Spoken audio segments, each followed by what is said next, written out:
About Jonas Salk. And there's a reason I'm going to go into Jonas Salk, because he wrote a couple books, one of which was extremely revealing, as I mentioned, called Survival of the Wisest. Now, why is this book so revelatory? Wasn't he a great hero of the arm stabbies and the butt stabbies? Not necessarily if we read his books, which most people don't do because these are actually out of print, very rare books. But I tracked them down.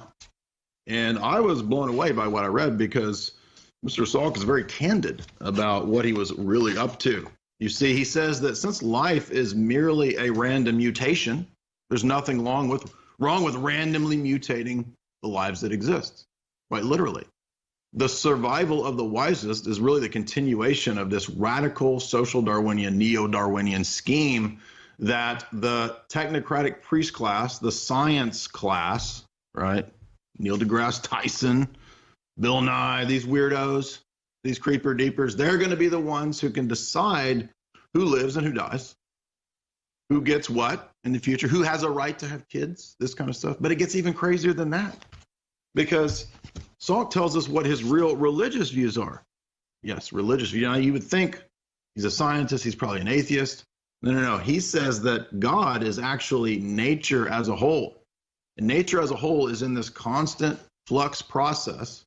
And since it's in this constant meaningless flux process, it's up to the scientific priest class to commandeer evolution and do whatever's necessary for the survival of the species. Now, is he talking, who's the species? Well, it's not every man, okay?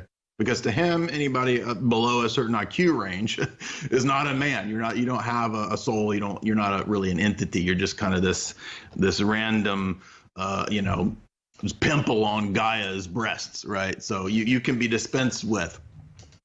But instead, he says what we need to do is mutate man. We, like toxic Avenger level mad scientist stuff, we need to mutate man into becoming more than man, post-man, right? Post-human. And he says that we will do this through all kinds of secret experimentation, injunctions, diet, literally, pages 44 and 45. He says, because man is just a manimal. Isn't that a Muppet? Manimal? I don't know.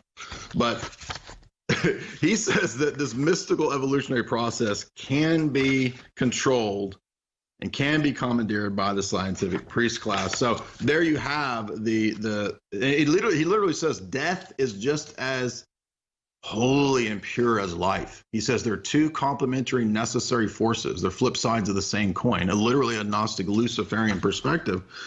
And he says that since death needs life and since life needs death, there's absolutely nothing wrong with mad scientists just commandeering and injecting death for the purpose of mutating the species. But I mean, this guy is off the charts. Like, he doesn't stop there. He goes on to say that we can actually just engineer mass death. We can engineer experimentation on children even in the womb. Yes, he says that. And who does he say is the enemy? Who's the enemy of everybody in this great final revolution? Anybody with a traditional objective truth worldview. Anybody who believes that their position is correct. Anybody who's a Christian, anybody who has a religious worldview where you believe in objective truth. That's literally what he says. He says anybody who's dogmatic, quote unquote, must go. You're out. Get out of here. Down the garbage chute. But now, wait a minute. Who's more dogmatic than Mr. Salk? Nobody. He's like the most dogmatic guy. So I mean, it's self-refuting at a fundamental level. But that's the reality here. And I think that when I show people that book, when I show people this stuff, most people have a really hard time processing it. They can't fathom that you would have this open plan, that it would be that open, even though H.G. Wells wrote a book called The Open Conspiracy, saying, here's what I'm going to do openly.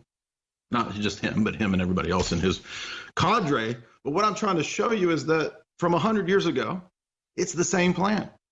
It's coordinated. It's the same plan from then, and older than that even, up until now.